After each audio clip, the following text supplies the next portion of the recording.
Curso de extensão, modalidade virtual. Diferenças e alteridades na educação. Conversas, problemas e perguntas. De 15 de julho a 26 de agosto de 2020, às quartas-feiras. Horário, 18 às 20 horas. Outros corpos se narram e se encontram. 26 de agosto de 2020, às 18 horas.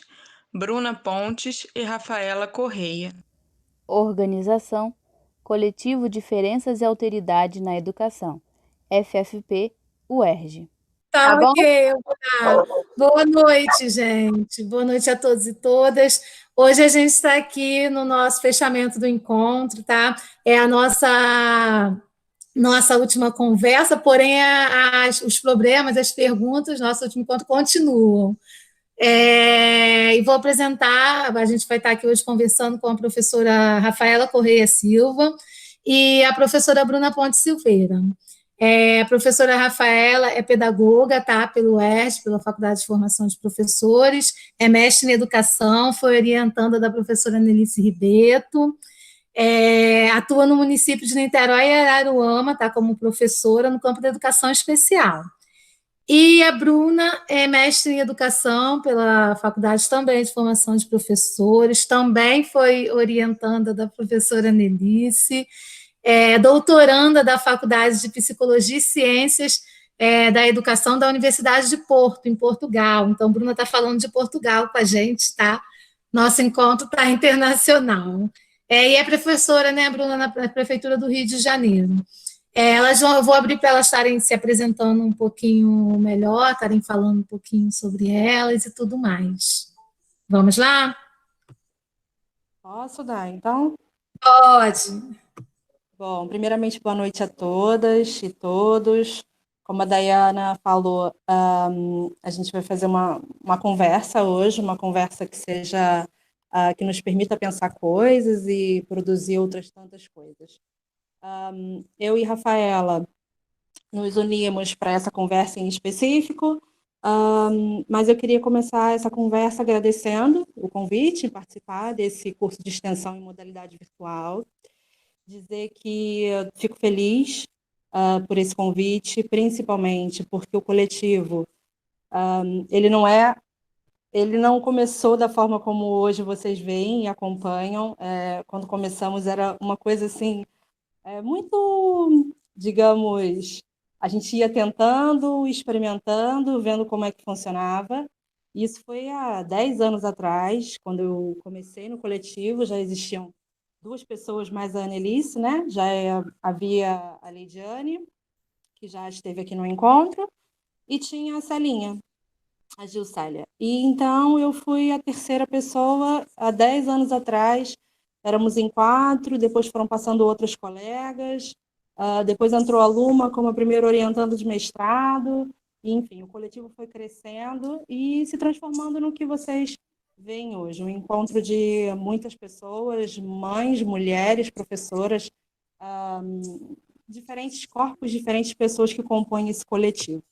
Então, ele foi se modificando. Então, eu fico feliz que o curso de extensão hoje reúna todas essas pessoas, não todas, mas uma grande parte delas, para dividir um pouco do que a gente construiu ao longo desses 10 anos. Então, para dizer que ao longo desses 10 anos, a UERJ sofreu inúmeras tentativas, tanto pelo governo, de sucateamento da educação, tanto de ações que tentaram diminuir o processo de escolarização, mas a UERJ vem resistindo, e vem resistindo também através do coletivo. Isso é importante.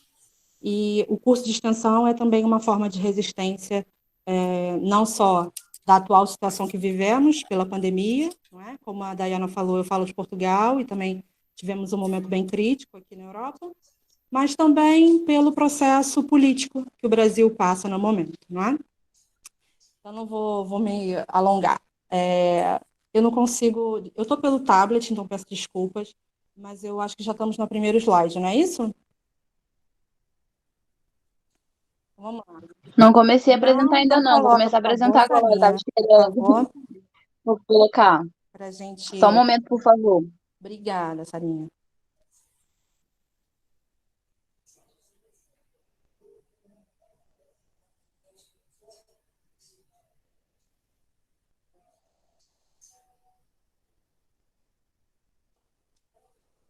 Gente, se picotar alguma coisa, eu vou pedir para desligarem as câmeras, tá? Para a gente ajudar. Tá bem, né? Bom, eu posso ir falando enquanto a Sara tá colocando, né? Acho que nesses encontros que estamos tendo, né, desde já bastante tempo, a gente veio falando de muitas coisas, a gente falou de estar preparado, falamos de estar disponível, falamos de estar implicado, falamos de experiência, falamos de sala de recursos, de atendimento educacional especializado, falamos do IBC, o Instituto Benjamin Constant, falamos de pessoas que não veem com os olhos, de pessoas ditas com deficiência, falamos de mães, falamos de hospital, falamos de professoras de apoio, falamos de escola. Mas existe um ponto de encontro onde isso tudo vai convergir. E então, por isso, eu fico contente e eu e a Rafa sermos a última dupla a produzir essa conversa, porque o tema da nossa conversa é justamente onde todos esses atravessamentos se encontram, que é exatamente em nós. E o título da nossa conversa hoje é Outros Corpos se narram e se encontram, que é exatamente da onde a gente quer falar e por onde a gente quer falar. E a gente quer falar especificamente de duas pessoas, não só dessas pessoas, mas dos seus atravessamentos dentro do campo da educação especial, na perspectiva da educação inclusiva, né? E a gente quer falar, na verdade, dos efeitos desses atravessamentos. Por isso, a gente vai apresentar dois corpos nessa conversa, né? O meu e o da Rafaela. Então, o tema da nossa conversa foi muito pertinente, não é? Outros corpos se narram e se encontram. Pode passar, Paulinha. Deixa aí nesse primeiro slide, por favor. Pronto.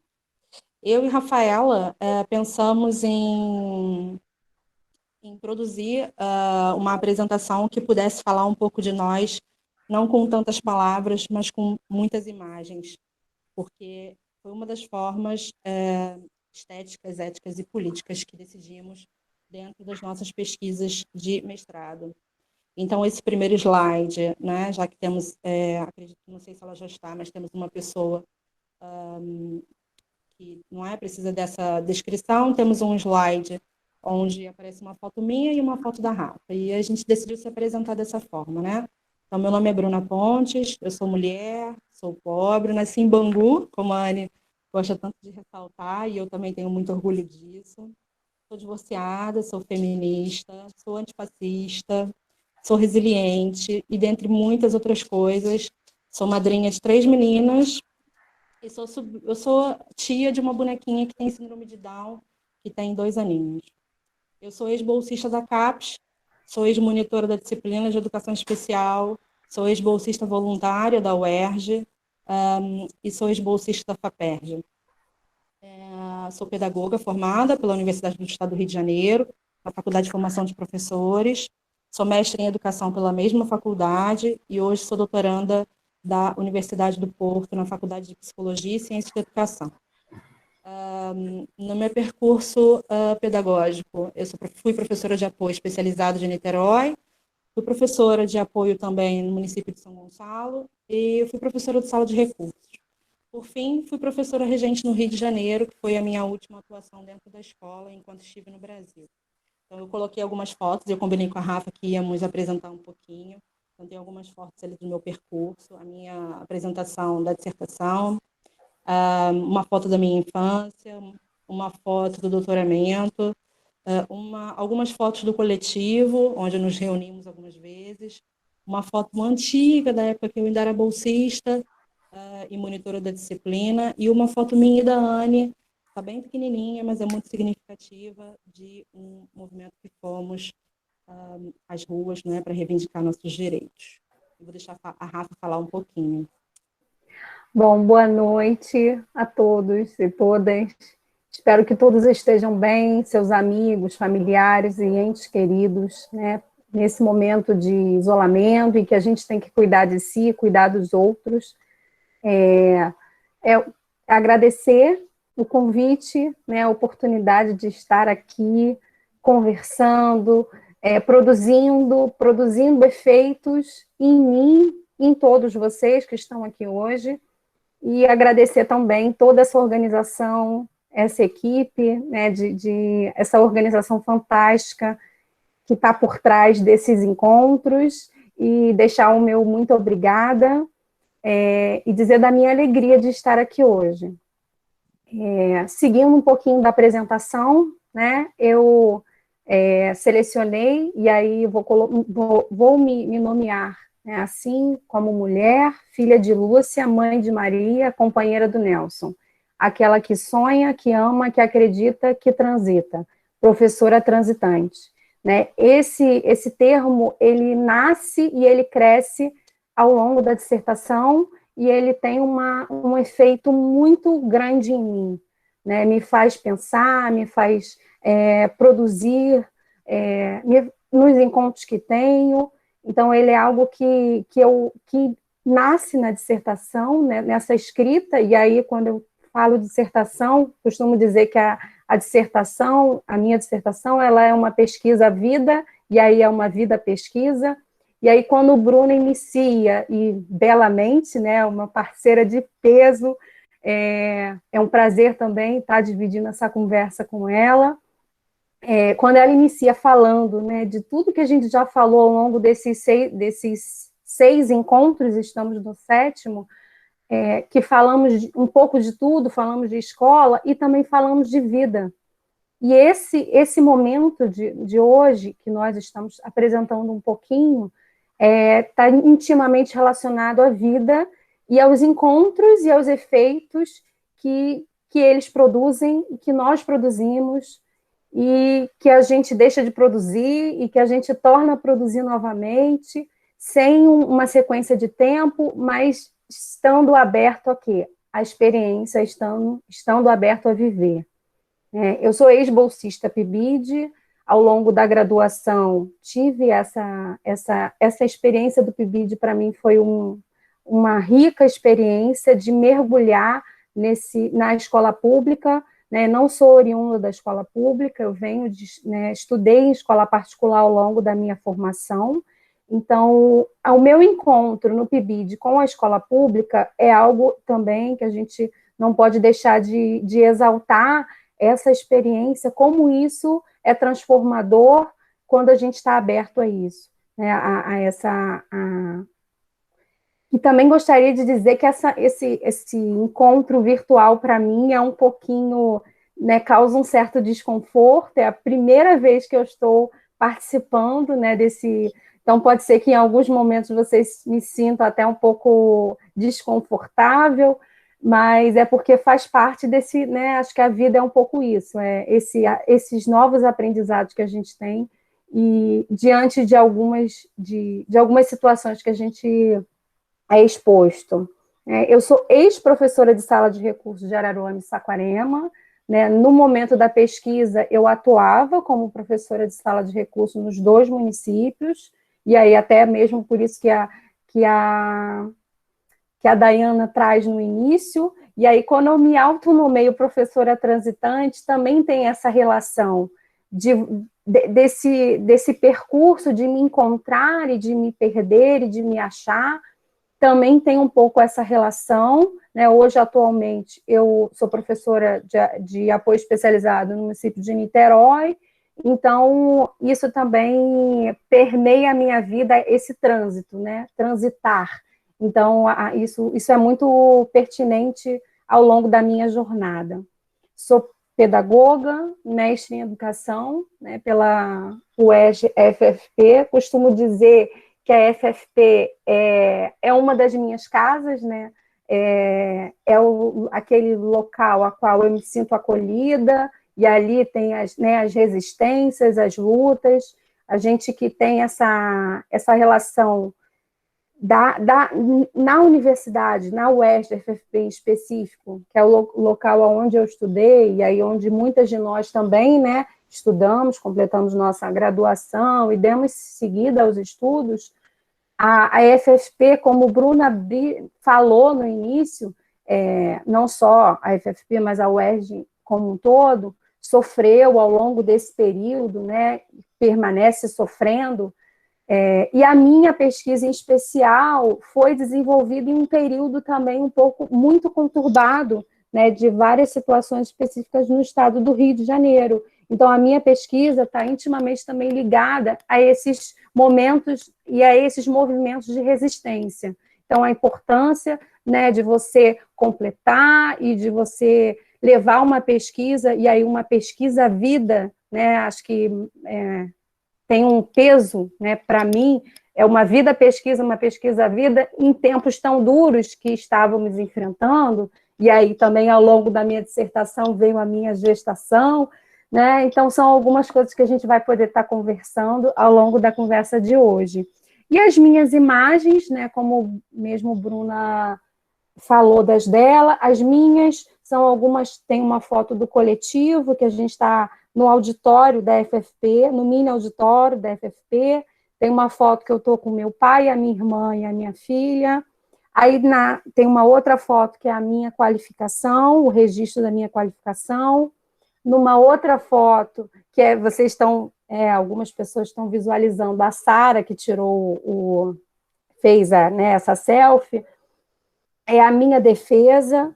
Numa outra foto ao lado, é a foto da minha mãe, né? A minha mãe, eu perdi a minha mãe, né, vamos dizer assim, nesse ambiente físico, em 2014, então também atravessou muito a minha pesquisa, porque em 2015 eu dei sequência à minha pós-graduação, em 2016 dei sequência ao mestrado, então essa relação também dessa perda, ausência, também faz parte da minha pesquisa. Numa outra foto tem a foto da minha banca, com a professora Rosiméria, a professora Nelice, a professora Cristiana Calai, da UF, eu e a minha filha, eu e o meu companheiro Nelson, aí eu já estava gestante, né, já estava gerando a minha filha.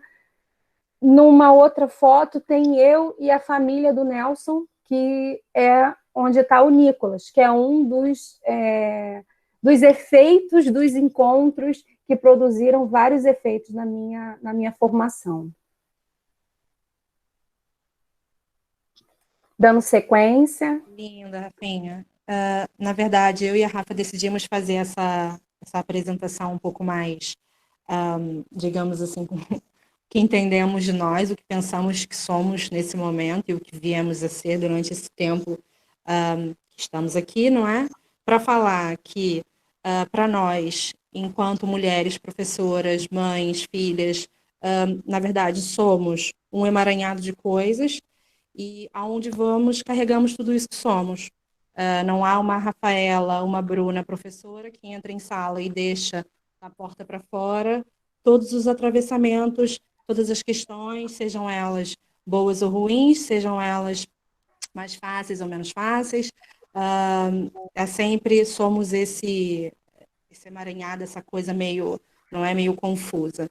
Então, é um aspecto e uma visão importante no sentido de pensarmos que somos professoras, estamos dentro da sala de aula, fazemos esses encontros com nossos alunos, mas também somos atravessadas por todas essas questões, inclusive sociais, econômicas, não escapamos disso. Por isso decidimos fazer essa apresentação com fotos e tudo o que pensamos que somos até agora e que vamos sendo, né?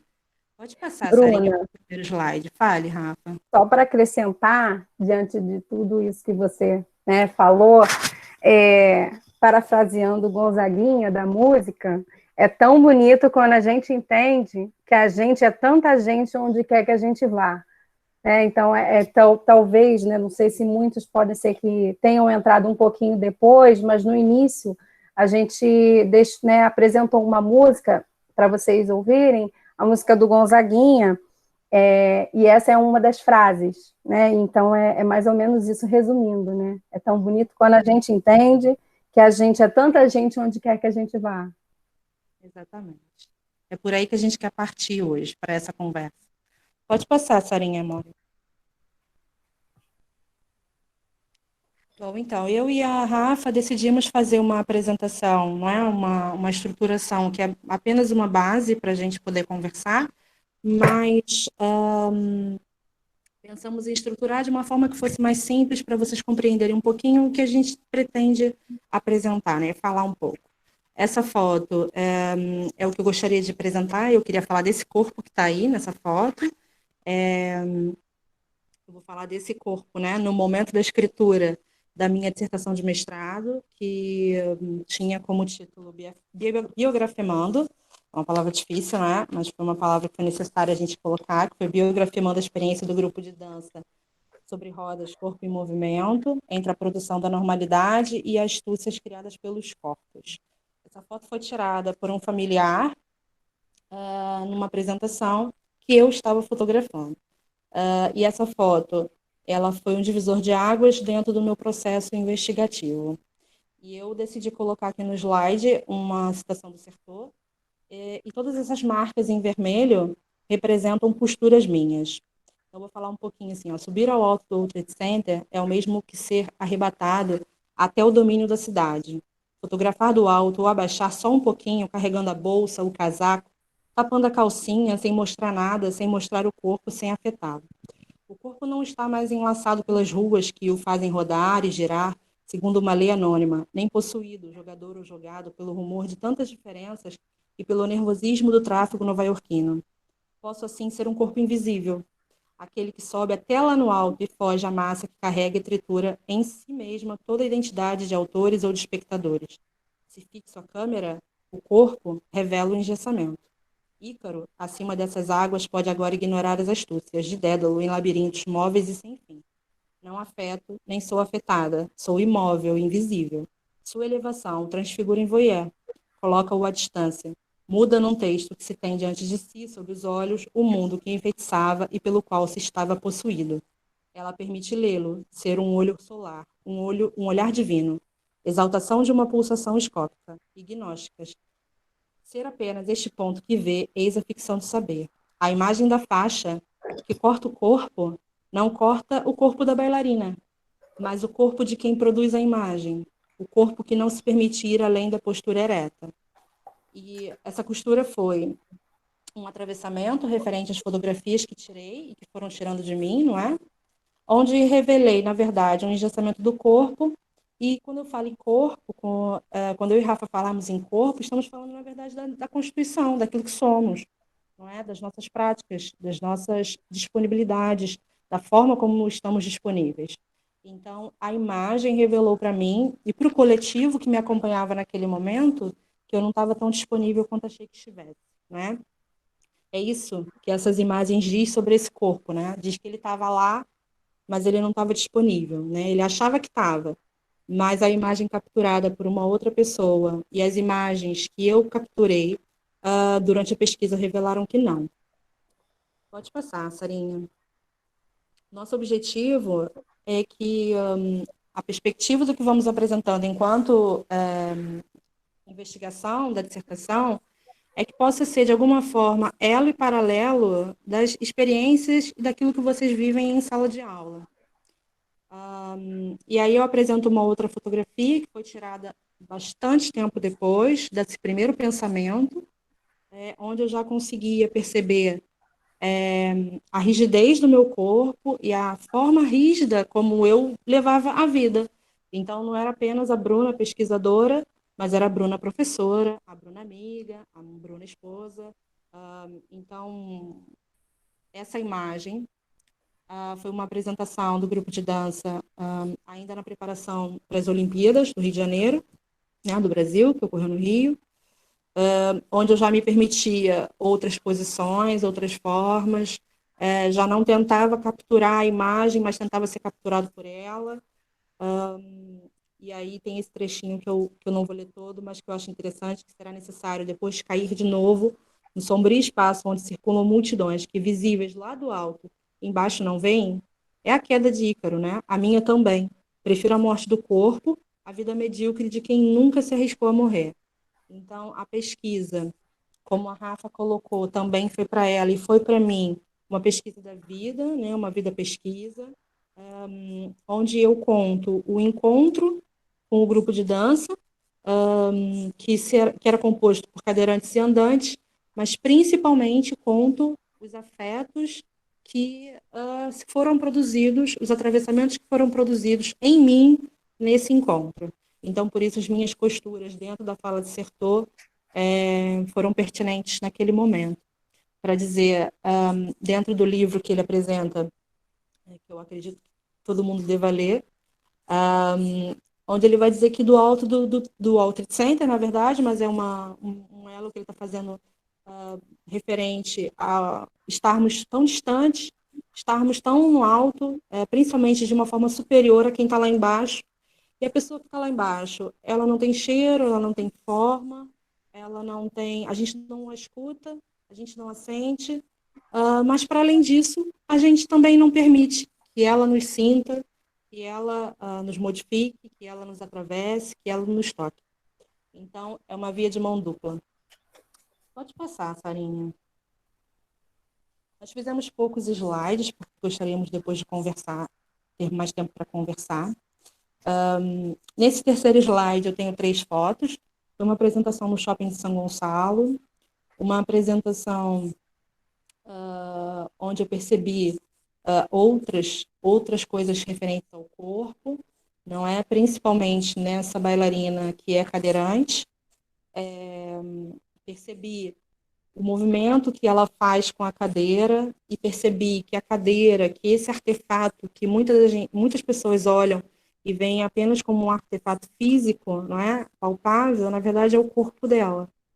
Então, a bailarina que aí se apresenta em cadeira de rodas, na verdade se apresenta com o corpo que possui, com o corpo que tem.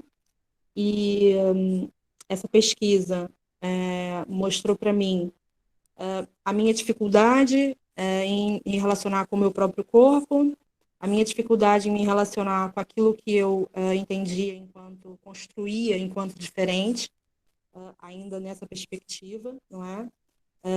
De estar sempre nomeando o outro enquanto diferente. E então, eu coloquei uma citação, que eu gosto também muito: educar é fazer a criança controlar-se, de certo modo, fazer a criança parar e se mexer pouco, mas como mexer-se muito incomoda muita gente. Toda educação vai no sentido de que seja um bom menino e fique no lugar. A educação restringe os movimentos. Quem é muito quadrado só entende quadrado. Quem é muito formal, muito tímido, é uma pessoa que tem medo de se mexer. E essa fala, ela falava diretamente sobre mim, principalmente num primeiro encontro que gosto muito de contar, acho que é importante, onde quando eu encontrei esse grupo de dança, a primeira vez que eu os vi, né, a primeira vez que estive com eles presencialmente, eu já tinha visto algumas apresentações, mas nunca tivemos chance de conversar. Esse rapaz, esse bailarino que está aí, que é o Felipe, ele me pediu para sentar na cadeira dele. E eu fiquei muito, muito sem graça. Fiquei extremamente tímida, vermelha, roxa, todas as cores que vocês possam imaginar. Primeiro porque ele tem atrofia muscular da cintura para baixo, então a cadeira dele é completamente adaptada para o tamanho do corpo dele. E eu pensava, nossa, eu estou super acima do peso, pode aparecer um pedaço do meu corpo que eu não goste tanto, isso vai ser uma vergonha para mim, porque eles vão reparar nisso. E escrevi isso no meu diário, que eu fiz questão de trazer aqui, que também é uma perspectiva que colocamos eu e a Rafa nas nossas dissertações. Escrevi isso no diário. 2 anos depois, quando estava terminando a pesquisa, resolvi abrir o diário com eles e li essa parte onde eu escrevi sobre o nosso primeiro encontro. E o Felipe, ele ficou muito surpreso por eu ter negado ter sentado na cadeira dele por vergonha do meu próprio corpo. E o que a vergonha do meu corpo revelava, na verdade, era uma vergonha com relação à diferença, com relação àquilo que se apresentava para mim no momento enquanto corpo. Então, foi um atravessamento muito importante e me fez pensar muitas coisas. Como eu digo para vocês, a relação hoje, o paralelo que fazemos hoje com relação ao corpo, com relação às nossas práticas e com relação às nossas experiências cotidianas. Pode passar, Sarinha, por favor. Então, aí temos um outro slide com a apresentação do grupo de dança. Felipe fazendo uma cambalhota, que me deixava extremamente nervosa, porque ele ensaiava isso insistentemente e eu ficava com muito medo que acontecesse alguma coisa com ele.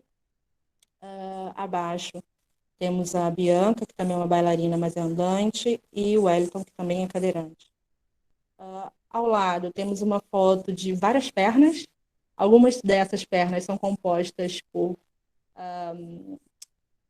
são biológicas, são compostas por carne, né, e ossos, e algumas dessas pernas são compostas por rodas. Esse atravessamento dessa imagem foi feita porque, em um momento, uma bailarina pediu para que se parasse o ensaio e ela fosse colocar saltos, sapatos de saltos.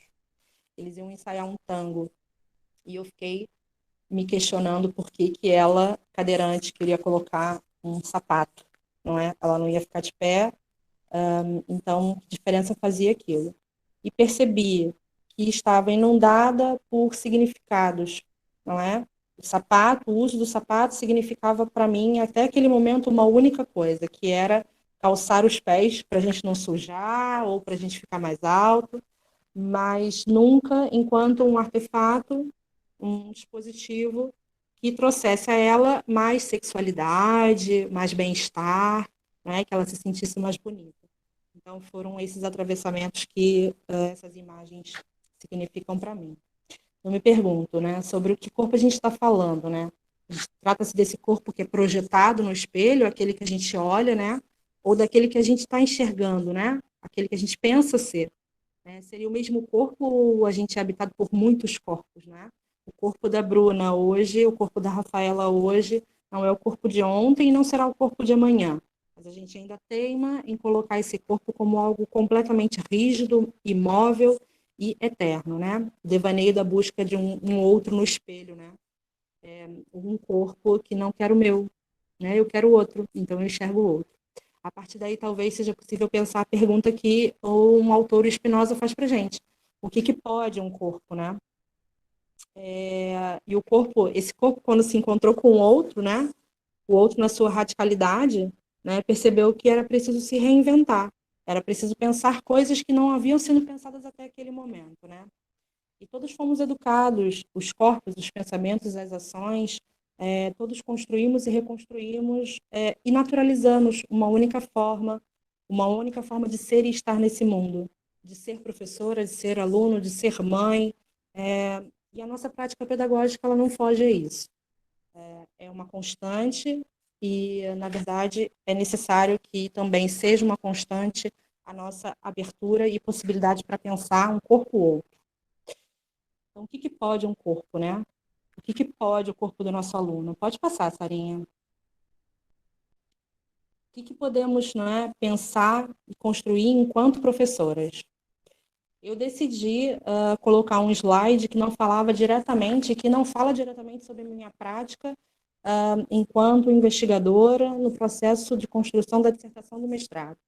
Esse slide fala de um corpo que se constituiu pós-mestrado, quando eu era professora de apoio e depois professora de sala de recursos em uma escola no município de São Gonçalo, onde eu tenho a minha diretora também participando, Angélica, querida, e uma escola que me acolheu, o Colégio Estefânia de Carvalho, e que acolheu a proposta de pensar a diferença para além daquilo que habitualmente pensamos.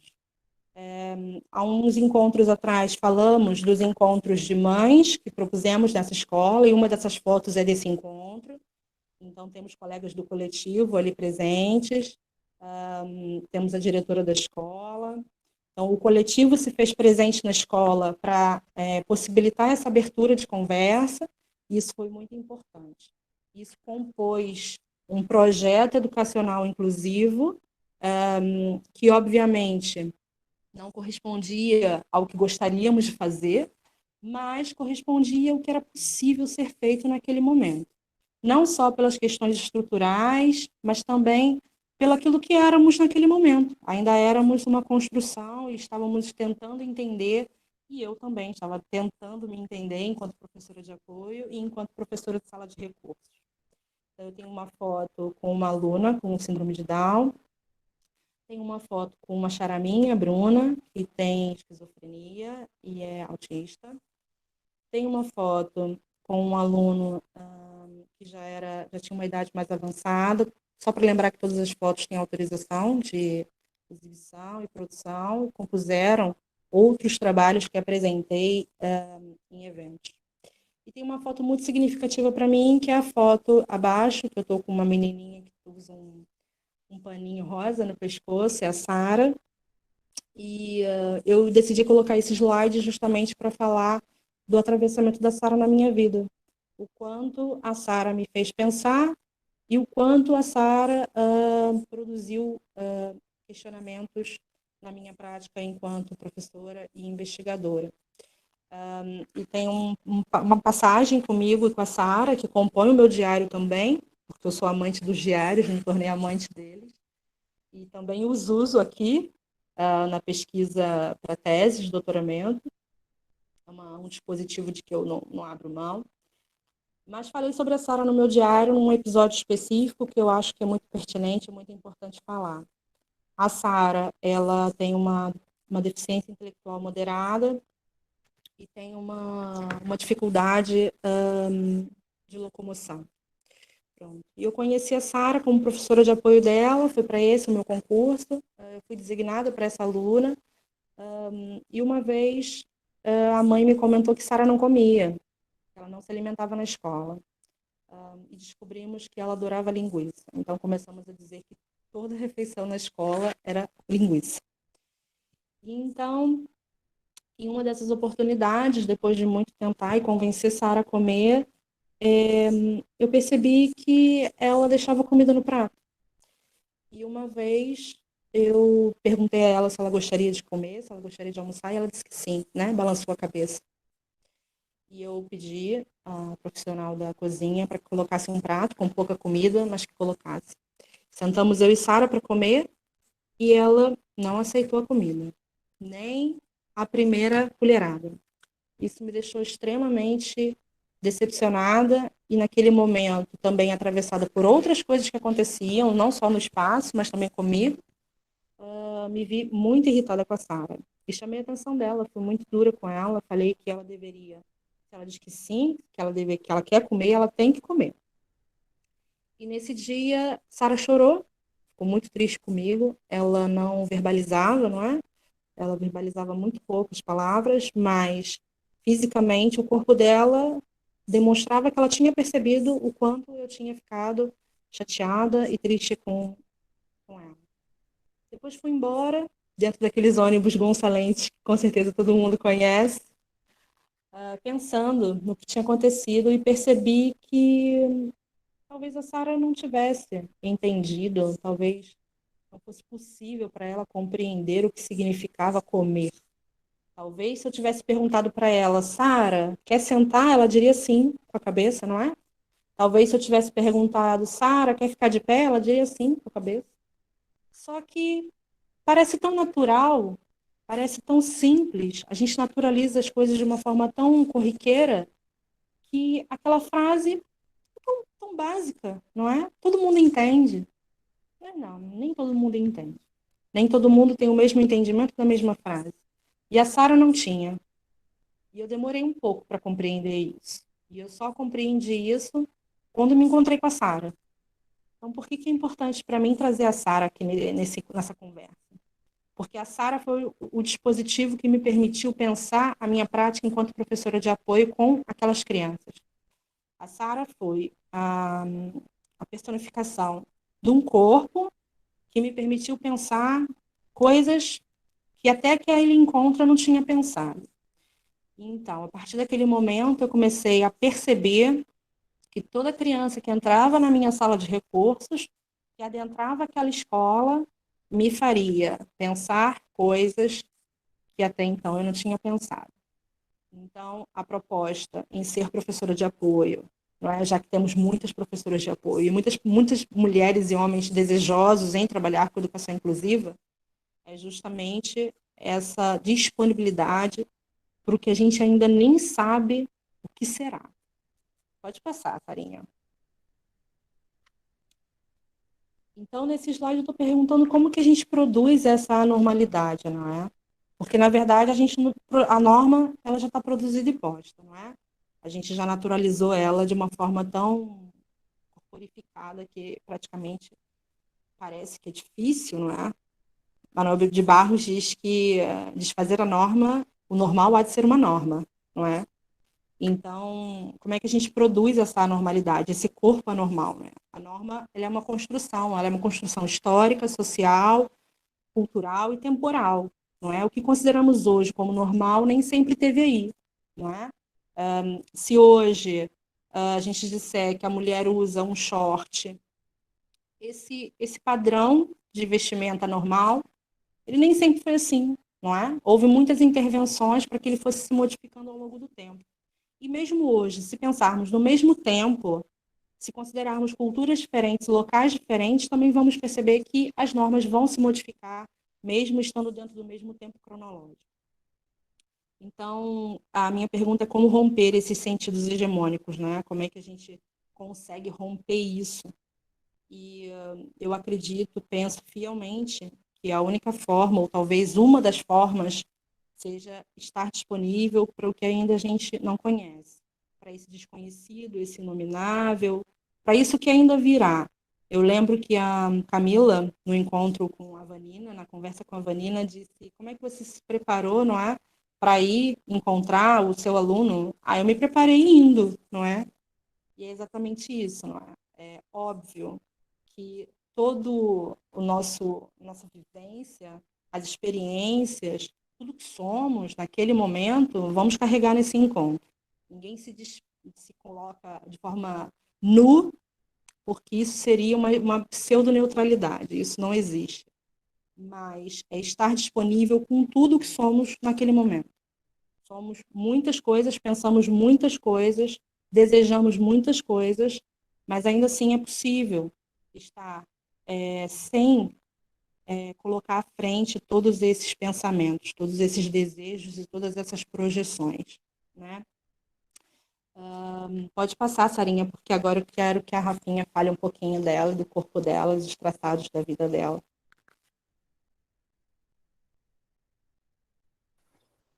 Bom, a nossa pesquisa, ela se entrelaça, né, nas nuances, sendo que cada uma, né, foi buscando os seus dispositivos, buscando os seus conceitos para poder ir caminhando.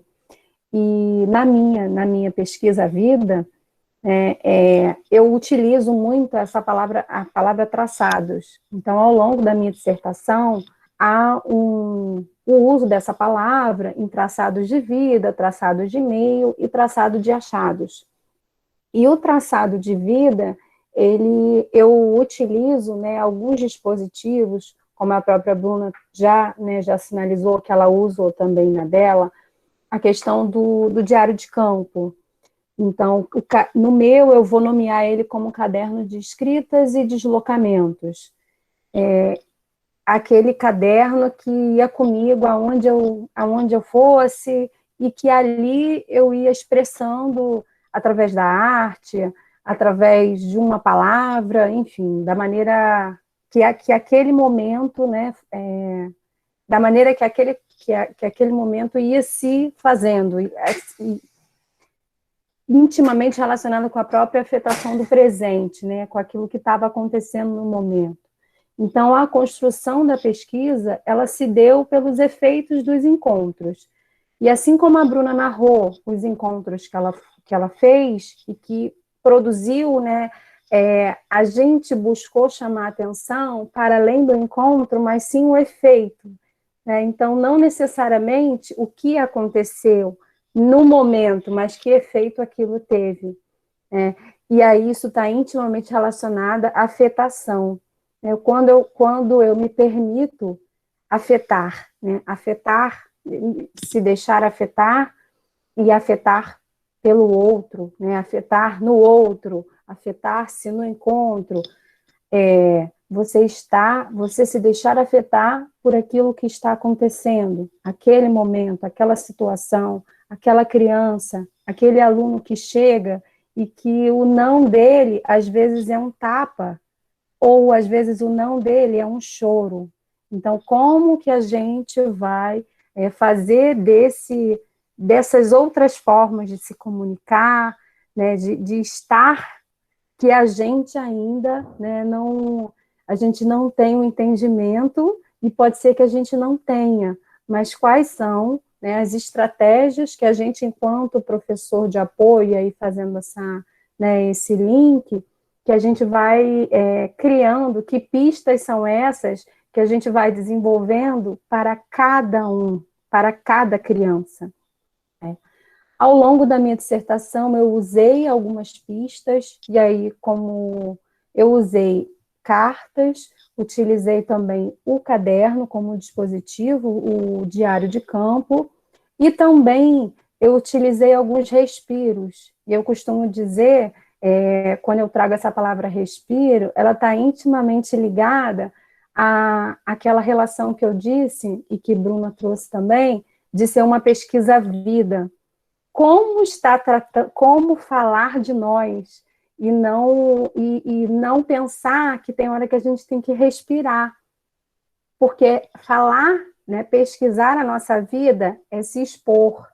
Né, e como eu vou me expor, né, e estar aberto, estar disponível a isso, para fazer com que isso me torne uma professora, e aí uma professora transitante, transitar pelo conhecimento, transitar pela produção de outros encontros, né, como que eu posso me utilizar dessas ferramentas, e a partir do meu encontro com esse outro, que vai ser sempre ser o outro.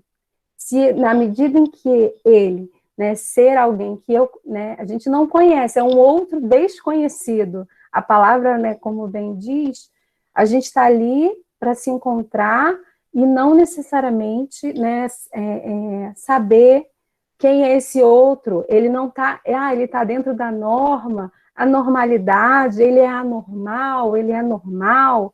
Não, né? E como que a gente vai driblando esses padrões que estão aí, e que a gente está nesse meio, a gente não está em outro lugar. Né? Na escola, a gente vai encontrar pessoas que vão, como o Bruna trouxe também ao longo da sua apresentação, a questão do, quem é quadrado, né? Vamos colocar no quadrado, quem é redondo, vamos colocar no redondo. Será que a vida é assim? Será que a escola é assim? E o que fazemos com isso? E nesse momento da apresentação, eu trago uma imagem que é um efeito da minha dissertação e do coletivo. É uma imagem que foi um desenho que foi feito pela Arina, que é uma das nossas, que também compõe o coletivo, e é uma imagem que eu recebo essa imagem, né, ela está aqui, né, eu fotografei e coloquei ali em forma de registro, que é eu já no próximo a defender a dissertação, né, em um dos nossos encontros do coletivo, e como essa imagem, para mim, né, ela reverbera o que eu pesquisei, a minha vida e o que eu me tornei, né, e aí gerando uma outra vida, que Rafaela foi essa que nasceu pós-dissertação, gerando uma outra vida. Pode passar, por favor, Sara. Então tá. A minha dissertação, como foi a da Bruna, a gente narra os encontros. E, no primeiro momento, né, na minha dissertação, eu utilizo esse termo compasso, descompasso, atravessado, como uma forma de nomear esses encontros que eu fiz ao longo, que eu selecionei, né, diante de vários encontros que a gente faz na vida, mas que tem alguns que marcam. E aí eu costumo dizer que esse primeiro encontro foi um encontro com o Nicolas. É um encontro com o irmão do meu namorado, né, hoje atual marido. Eu encontrei o Nicolas em 2009, ele, na época, né, eu não fazia faculdade ainda, estava terminando o ensino médio, e no ano seguinte eu comecei, né, o curso de pedagogia. E o meu encontro com o Nicolas, ele veio, o meu olhar, né, era um olhar quadrado, vamos dizer assim. Era um olhar quadrado, não vou dizer quadrado, mas ao longo do meu encontro com o Nicolas, eu fui vendo como eu fui me colocando em xeque, né? Fui me colocando em questão. Bom, eu não tenho nenhuma pessoa com deficiência na minha família, né? Eu não sei como que eu vou falar com ele, será que ele entende o que eu estou falando, né? E aí eu fui começando eu coloquei isso em xeque. E início de namoro, né? Como que você vai colocar isso em xeque de, aquele namoro teria futuro com o meu namorado, sendo que o meu namorado é irmão dele, e é o irmão mais velho, e à medida em que eu entro para a família, o Nicolas entra na minha vida, e é permanente. Então, quando você coloca isso em xeque, você não é algo que você fala de cara, porque isso é o quê? É você não saber lidar com a diferença, né? O preconceito na veia, né? É você ter essa possibilidade de escolher ou não uma pessoa com deficiência na sua família. Em outras palavras, a gente é uma exposição de um pensamento e que me coloca à frente, né? Eu só vim a pensar isso, só fui a pensar isso ao longo da pesquisa em 2016, sendo que o meu encontro com o Nicolas foi em 2009, né, no início de namoro, que eu não sabia como que eu ia me relacionar, enfim. E desse encontro nasce uma pergunta: por que ele não está na escola? Eu só me questionava, por que Nicolas não está na escola? Na verdade, essa pergunta foi uma pergunta fuga, porque eu só questionava por que ele não estava na escola. E aí eu questionava a mãe do meu namorado, questionava e perguntava, e essa pergunta me acompanhou, né, ao longo de todos esses anos, e ela só foi surtindo efeito em 2016, no meu início de pesquisa. E aí eu fui começando, você começa vamos dizer, o seu olhar melhora o meu, né? Eu fui vendo e eu fui conversando com o Nicolas, eu via ele de uma forma e eu só via as ausências, que é o que a gente costuma ver. Ele não está na escola, ele não sabe ler, ele não sabe escrever, ele não pode ficar sozinho, ele vai sempre ser dependente de alguém, e eu só via as ausências, eu não via o que era o Nicolas. E a partir disso, eu selecionei, né, comecei a indagar e a problematizar através de fotografias. Então, eu tive acesso a alguns documentos que, ao longo da vida do Nicolas, ele teve. E aí tem a fotografia da certidão de nascimento dele, né, tem uma fotografia de um atestado médico, em que fala sobre a questão do diagnóstico dele, de ser um diagnóstico de uma epilepsia intratável. E aí eu começo a questionar o uso até de alguns conceitos, de algumas palavras que resumiam o Nicolas. Então, quando eu perguntava quem era o Nicolas para a mãe dele, ela só me falava isso. E eu comecei a questionar isso.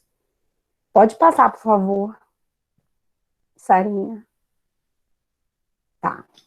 E aí, nesses ângulos, né, e aí eu trago uma fotografia da minha dissertação, em que eu vou ler para vocês. Nesses diferentes ângulos, trato aquilo que é dito como intratável, como definitivamente possível de estabelecer relação. Relação esta que proponho contando os Nicolas que venho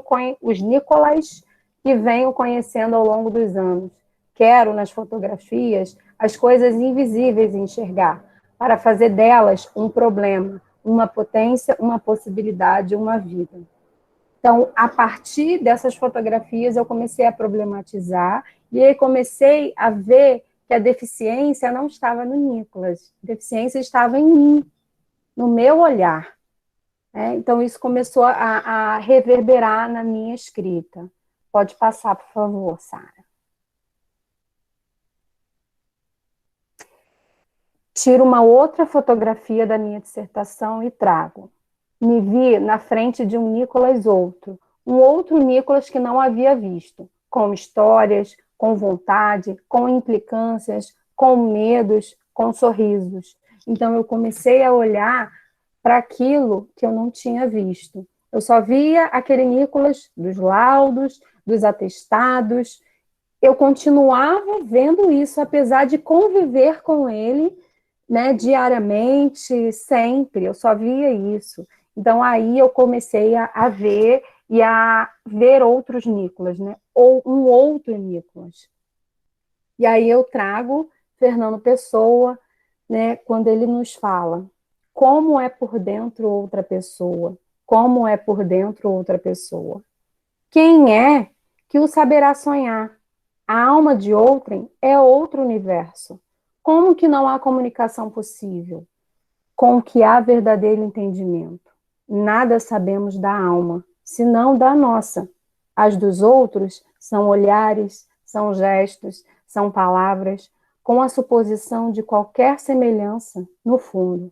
Fernando Pessoa. Ou seja, aqui eu comecei a ver os olhares, os gestos, as palavras. Comecei a sair daquelas palavras duras que o diagnóstico, que muitas vezes o saber médico impera dentro da educação e dentro das salas de aula.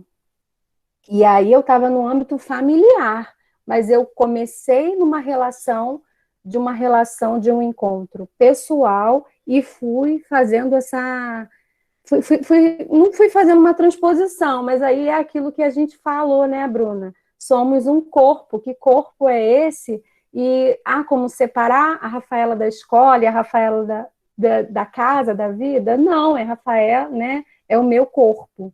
E aí isso começou a reverberar em mim. Pode passar, por favor.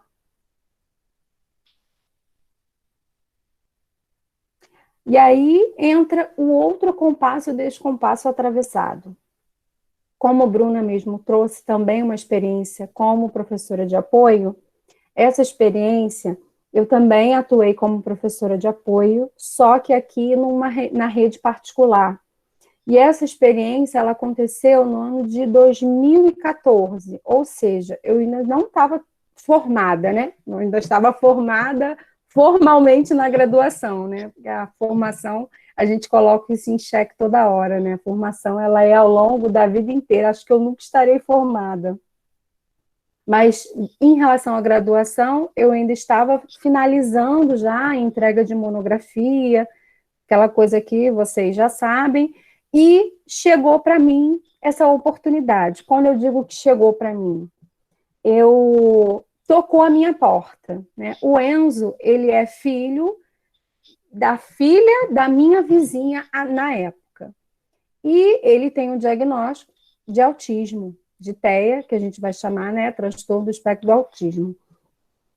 E naquela época, a gente até tem a disciplina de educação especial na graduação, a gente tem, mas a gente, né, o trabalhar com a educação especial na perspectiva inclusiva, a gente sente à medida em que a gente se joga, né? À medida em que a gente começa, à medida que a gente está ali e se está perto, né? Como falar de uma experiência sem estar perto. Ela chegou para mim e falou: Rafaela, eu preciso de alguém para ficar com o Enzo, para ser professora mediadora dele. Eu não sei se você tem interesse. Aí eu falei assim, bom, eu nunca trabalhei com uma criança com nenhum diagnóstico, com nenhuma deficiência. Eu ainda estava na graduação, finalizando, mas enfim. Eu falei, tá, não sei nada sobre autismo, vamos estudar? Comecei a estudar sobre autismo. E eu lia várias coisas sobre autismo, eu lia vários padrões, né, que é assim, e vai ser dessa forma, e quando acontece isso. E aí, tá. Eu falei, bom, vamos lá, vamos ver no que vai dar. Comecei a experiência. O Enzo, na época ele estava no Jardim 2, né, mais ou menos aproximadamente, estava com 4 anos. E o Enzo não era uma criança que oralizava, né, ele não era verbal, né, não, que a gente chama de não verbal. Sendo que ele tinha, né, ele tem até hoje um olhar muito expressivo. E as pessoas, né, eu cheguei já era mais ou menos em abril, e ele estava sem professora de apoio até essa data. Eu cheguei e perguntei, aí as pessoas da escola falavam para mim, o Enzo ele não fala, a gente não consegue entender o que ele quer, ele só grita, né, a gente não sabe quando ele quer fazer xixi. Falei, tá bom, vamos ver. Aí comecei a experiência com o Enzo. Tudo que eu tinha lido, o Enzo não era nada do que estava no papel. Ele era uma criança completamente diferente. Ele tinha um autismo, ele estava dentro daquelas características do DSM, né, e tudo. Ele tinha o diagnóstico, mas ele era completamente diferente. E aí eu fui tendo que buscar, né, uma outra forma de me relacionar com o Enzo. Eu fui tendo que realmente estar disponível para ele e ver como, né, quem era o Enzo para além do diagnóstico, porque quando a gente pega às vezes um laudo, a gente só olha para o diagnóstico, a gente não olha para a criança. E esse foi o meu movimento com o Enzo. Eu me encontrei com o Enzo e eu fui desenvolvendo várias pistas com ele, formas de como que eu iria, tá? Eu crente que não, eu vou ensinar o Enzo. Mentira, eu mais aprendi do que ensinei. Né? Eu costumo dizer que tudo que eu aprendi sobre, né, sobre algumas coisas que eu aprendi sobre autismo, não tudo, mas assim, boa parte inicial foi o Enzo. O Enzo foi o meu pontapé inicial e foi com ele que eu exatamente coloquei em questão essa questão de, vai ter um diagnóstico, mas cada criança vai ser de um jeito, cada criança vai aprender de uma forma, por mais que ela esteja no mesmo diagnóstico, isso não faz com que todas sejam iguais. Então, eu fui tendo que aprender, né, com o Enzo como que eu iria desenvolver. Essas fotografias, eu trouxe 4 fotografias, essas imagens também, né, e a pesquisa também, todas foram autorizadas, né, essa em específica com a imagem do Enzo, que mostra, também foi autorizado pela responsável, e nessa imagem, né, nessas imagens eu trago um pouquinho, e na dissertação, um pouquinho daquilo que eu fui aprendendo com ele. Então, ou seja, eu não ensinei nada, ele que me ensinou tudo. Pode passar, por favor.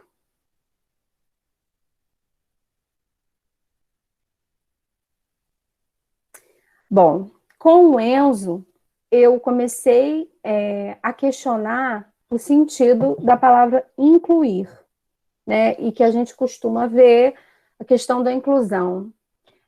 Como bem diz o Carlos, quanto mais a gente precisar falar de inclusão, quanto mais a gente precisar falar da palavra, porque ela não está sendo feita, né? Então, eu comecei a pensar o Carlos Sclia, tá? Eu estou falando assim, é porque na minha dissertação, eu chamo até de querido Carlos, mas não é por ser próxima necessariamente a ele, porque ele fez parte da minha banca, da minha dissertação, mas porque o pensamento dele é tão próximo ao meu e a tudo o que ele fala, eu tento, né, é um encontro, né? A gente costuma dizer que às vezes a gente encontra com alguns autores, e o meu encontro com Sclia, ele é muito, para mim, ele é muito significativo. E eu costumo, nas aulas que eu dou, ou curso, até pessoas que de repente já fizeram algum curso comigo, sabe o quanto eu falo desse autor. Então, eu até chamo ele de querido Sclia, mas é por conta dessa minha relação tão próxima com as palavras dele. E aí, nesse momento, eu começo a questionar a questão da inclusão e o próprio significado de incluir. Eu recorro ao dicionário para que a gente possa pensar um pouquinho em relação ao sentido de incluir. Em primeiro significado, por ou estar dentro. encerrar, inserir. Em segundo, inserir num ou fazer parte de um grupo. Terceiro, abranger, compreender, conter. Quarto, envolver, implicar. E aí eu começo a colocar, quando a gente fala sobre inclusão, eu vou incluir o aluno com deficiência, né? Será que a gente consegue pensar o aluno como ele é um objeto, que eu pego e que eu transponho, e que eu pego e eu coloco? Não. Não é por aí. E aí eu começo a trazer um pouco do significado que vem no 4, que é o significado figurado.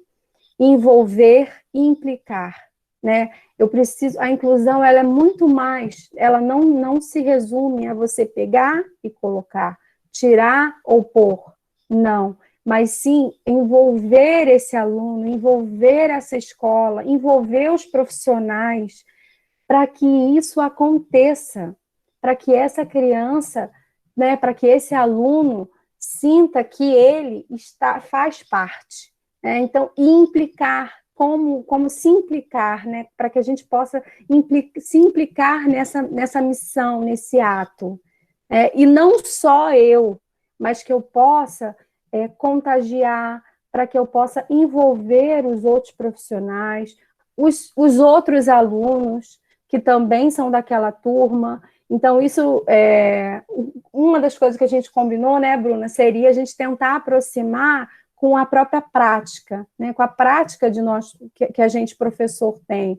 Então, a inclusão, para mim, a gente tem que começar a pensar essas práticas. Que práticas são essas? E aí, na dissertação, eu começo a fazer um deslocamento da inclusão para um processo de estar juntos, também junto com Sclier.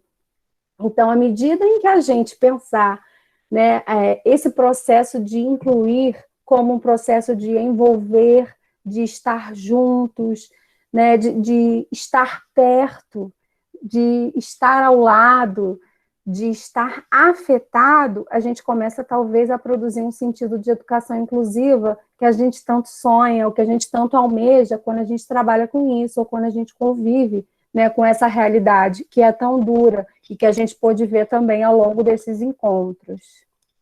Pode passar, por favor.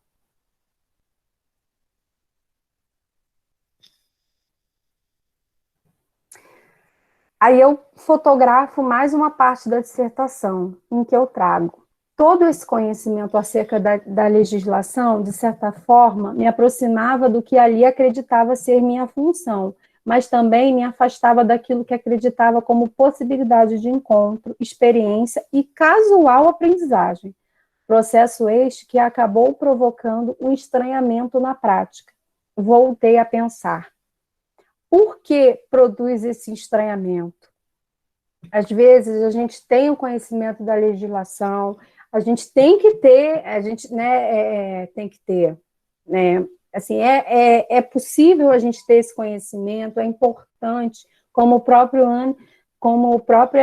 Anne mesmo fala, né? Tem pessoas que lidam bem com essa questão da legislação, que falam bem sobre essas linhas duras, e é importante, sim, a gente ter acesso e saber dessas linhas duras, mas que práticas, que micropolíticas, que micropráticas que nós podemos produzir no nosso cotidiano.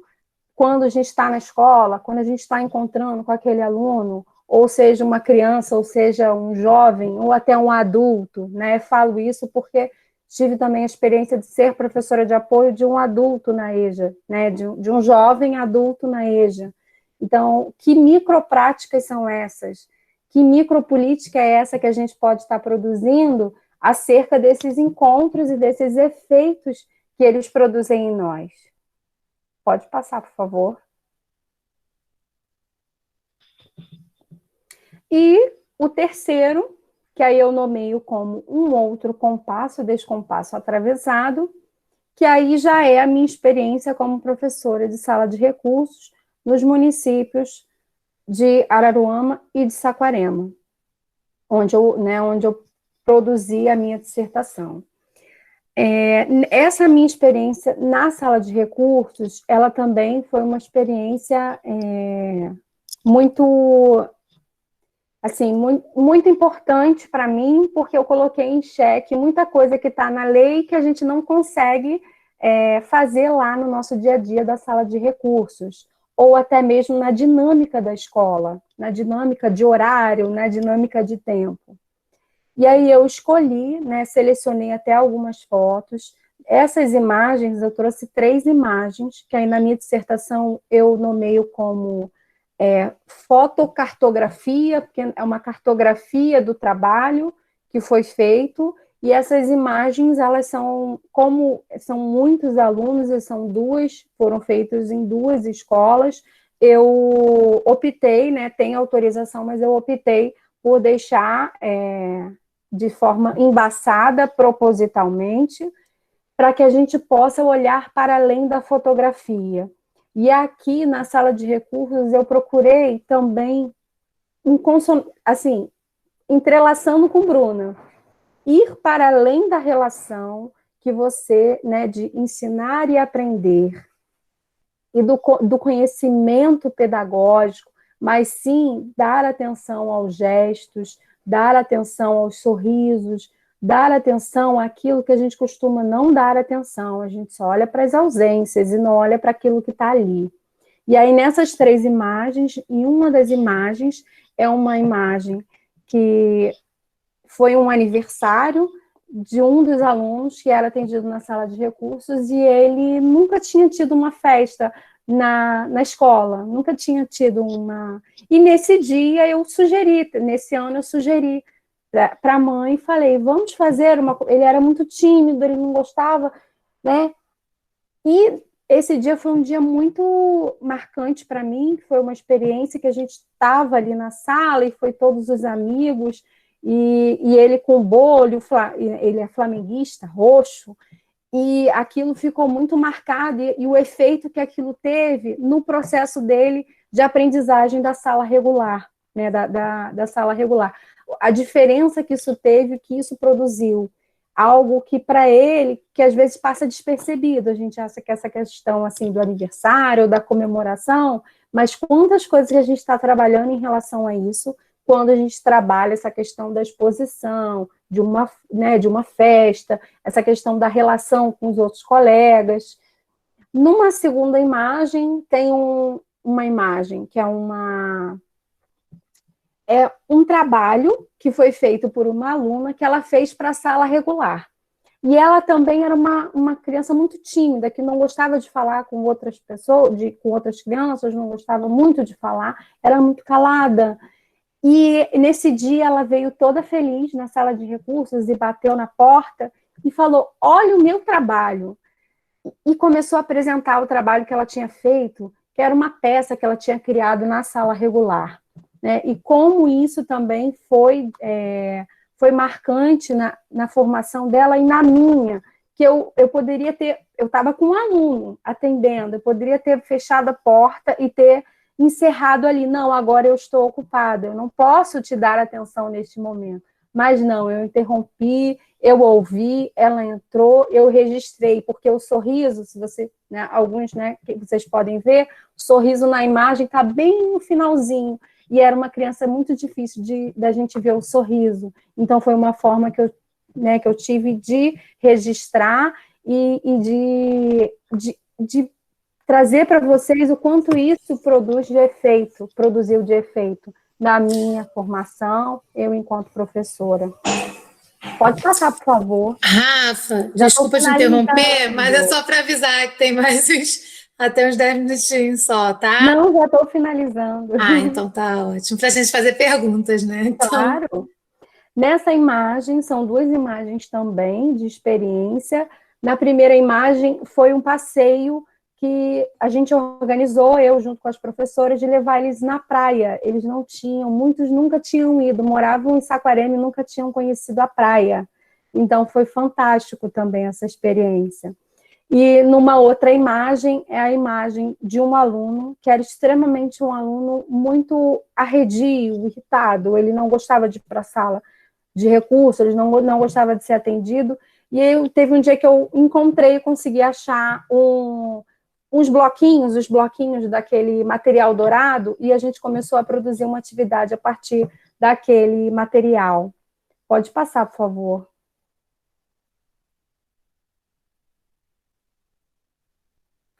Aí são 4 fotos que eu trago, todas de alguns registros, com alguns alunos. Não vou entrar em específico até por conta do tempo, mas são registros que marcam, né? Uma foto é uma foto em que eu fiz a abertura da sala de recursos para a escola toda, que a gente costuma dizer que, em algumas escolas, como se a sala de recursos pertence só aos alunos com deficiência, e os outros parece que ficam de fora ou não sabem o que acontece lá. Então, nesse dia, eu fiz a sala de recursos aberta para todos, e aí eu fiz vários movimentos, né, com todos da escola, levando as turmas para a sala de recursos. Tem uma outra imagem, que é um lanche coletivo que a gente fez no refeitório, com os alunos e com os colegas. Numa outra imagem, são 2 irmãos que também tinham muitas questões, moravam muito distante da escola, tinham problemas para se locomover, e então eu registrei porque ficou marcado também para mim o trabalho com eles e a diferença que isso fez para mim, na minha vida e na vida deles também. Até hoje eu tenho contato com as mães e tenho esse feedback delas. E num outro registro, também um registro de muita alegria, com 2 alunos que também eram muito arredios, e eu relato a questão do sorriso e do prazer de estar ali na sala de recursos. Pode passar, por favor. Então, é isso. Na sala de recursos, o meu trabalho, eu voltei para aquilo a que geralmente nós não damos atenção. Olhei para os gestos. Um olhar direcionado aos olhos para ver além das amarras majoritárias dos discursos sobre o outro. Latejava em minha mente essa palavra, esse gesto. Pode passar, por favor. E aqui eu trago a questão dos intercessores, que eu trago junto com o Guattari. Então, aqui considerados como intercessores, pensando junto com Deleuze, que em uma entrevista de 1985 comenta sobre sua parceria com o Guattari. Na verdade, essa parceria que deu super certo. O essencial são os intercessores. A criação são os intercessores. Sem eles, não há obra. Podem ser pessoas, para um filósofo, artistas ou cientistas. Para um cientista, filósofos ou artistas. Mas também coisas, plantas, até animais, como em Castanheda. Fictícios ou reais, animados ou inanimados. É preciso fabricar seus próprios intercessores. É uma série. Ou seja, eu encaro esses compassos e descompassos atravessados como meus intercessores.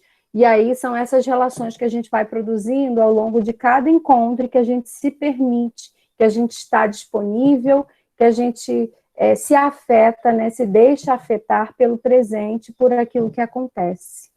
Pode passar, por favor.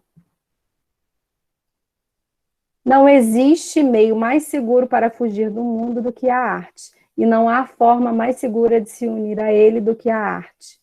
É um pouco para trazer o nosso olhar, e até mesmo na nossa dissertação, né, Bruna, que a gente utiliza a arte, se utiliza dela para poder provar um pouco os outros lados do mundo, né, ver outros lados do mundo, sentir e viver aquilo que muitas vezes a gente não se permite viver.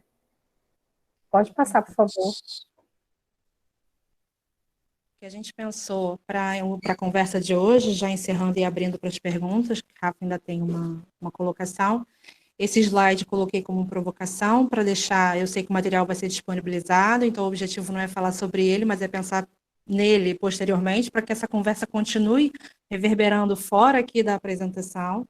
Mas, como o Rafa comentou sobre a arte, eu só queria ler um pedacinho da música que colocamos mais cedo, não é? E a música no final ela diz assim: e aprendi que se depende sempre de muita diferente gente. Toda pessoa sempre é as marcas das lições diárias de outras tantas pessoas.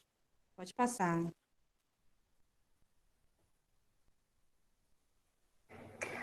traçados de achados, né?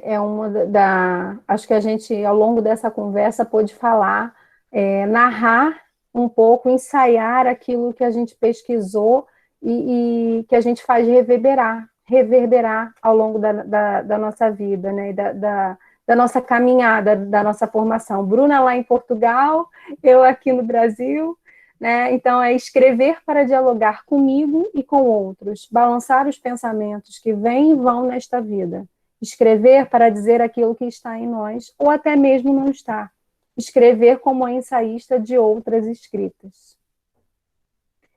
E é isso, já abrindo para as perguntas. Eu vi que anotei algumas enquanto a Rafa falava um pouquinho. Nossa, meninas, assim, muito obrigada. Eu só tenho a agradecer. Trouxeram assim questões muito importantes. E nesse movimento, né, de pensar que eu acho que fica é que a pesquisa não se separa da vida, porque às vezes a gente até tem medo de realizar uma pesquisa achando que é algo que está fora da gente, que está do outro lado, que não é. E na verdade, pesquisa é isso, é viver. Então, acho que vocês colocaram isso muito bem colocada. Agora eu vou pedir para a Débora, né, ver como é que ela organizou aí, quantas são as perguntas, se foi por bloco. Pode falar para a gente, Débora? Boa noite a todos e todas. Fechando aí com chave de ouro, uma experiência maravilhosa essas nossas conversas, já com gostinho de quero mais. Meninas, nós temos aqui 5 perguntas. Como vocês preferem? Querem em blocos? Eu posso ler todas e listá-las aqui no chat e vocês vão respondendo. Acho que devido ao tempo, Débora, pode ser todas e a gente responde, não é? Obviamente que os canais também permanecem abertos. Cabe lembrar que o coletivo tem Facebook, Instagram e outras questões e outros encontros podem ser possíveis através desses canais. Então, aquelas que não forem respondidas agora podem ser respondidas depois, não é? Porque, na verdade, o objetivo não é a gente responder, é a gente abrir outras perguntas. Conversar, né? Exato. Então, tá certo. Então, vou começar lendo. Quais os efeitos das pesquisas de vocês no cotidiano de trabalho? Em Niterói, né, a Rafa, e para a Bruna, a continuidade dos estudos em Portugal. Especificamente para a Rafaela. Rafaela, sua relação com o Enzo na escola mudou o olhar das pessoas sobre ele? Além de você, as pessoas, estudantes, professoras, funcionárias, começaram a conversar com ele de formas outras também? Também para a Rafaela, como foi sua experiência com o estudante na EJA? Era a EJA noturna? Haviam outras professoras mediadoras e estudantes com deficiência à noite também? Outra para a Rafaela, pedindo para falar um pouquinho sobre como foi a experiência como professora de apoio do estudante adulto. Uma outra provocação que houve foi uma reflexão sobre o corpo, a estética do corpo. Como nos relacionamos com o nosso corpo, com o corpo do outro, pela dimensão do belo. O belo como único, como expressão única de cada corpo, como a estética única de cada corpo e seus movimentos e formas de ser. Vamos começar? Tem mais. E aí, pedem também para a Bruna falar um pouquinho mais sobre os estudos em Portugal, tá? E vou ler aqui um recadinho da professora Annelice, que não pode estar falando conosco agora, tá? Mas deixou um recadinho. Rafa e Bruna, queridas, muito emocionada de ouvir vocês e rememorar um tempo que ainda é o tempo presente, porque nos afeta. Estou no meio do mato, com internet a lenha, mas foi um achado fechar nosso curso com vocês. Graças, Annelice. Então é isso, meninas. Posso começar? Sim. Então, a primeira foi em relação a o que a dissertação, né, o que isso que a gente trabalhou reverberou na nossa prática, não é isso? A minha prática, né, enquanto professora, e aí me colocando como professora de apoio, professora que está entre, né, eu costumo dizer, e outras pessoas aqui que também atuam ou já atuaram como professora de apoio, a gente está entre o aluno e o professor, a gente está entre a relação, né? Tudo isso que a gente falou, alguns conceitos, algumas palavras, me deram muita força de resistir nesse processo de estar entre, porque é um processo de resistência diariamente. Você é questionado por parte da direção, você às vezes é questionado por parte do professor, né, em relação ao que você está vivenciando, ou o que você está fazendo, que o aluno não está aprendendo, ou que o aluno não fala, que o aluno grita. Então, todos esses conceitos e essa dissertação, né, as palavras dos autores, me ajudam a resistir e a permanecer como professora de apoio para fazer a voz, muitas vezes, daqueles que não são entendidos. E aí estou falando daqueles que não são verbais ou que têm outra forma de se expressar, né? Então, tudo, não sei se exatamente a pergunta foi essa, mas é um pouco, eu acho que o meu embasamento teórico e toda essa leitura, essas palavras, elas me dão essa resistência para continuar e para que eu consiga fazer o trabalho como professora de apoio especializado, estando no entre, né, estando neste lugar, que é um lugar questionado, né? Então, acho que a primeira pergunta em relação a isso. Bruna, você quer responder a sua ou eu posso dar a sequência seguinte respondendo as minhas? Pode continuar, pode ir. Não sei se eu consegui responder, mas a intenção também não é essa. A intenção é me colocar para abrir a conversa, tá? Se vocês também, como o Bruna mesmo falou, a gente está aberto, né? O coletivo está aí, é uma potência, e a gente está aqui para realmente fazer a palavra circular.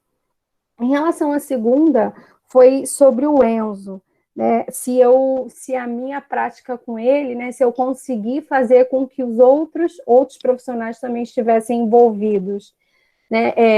Eu consegui, alguns, não foram todos os profissionais.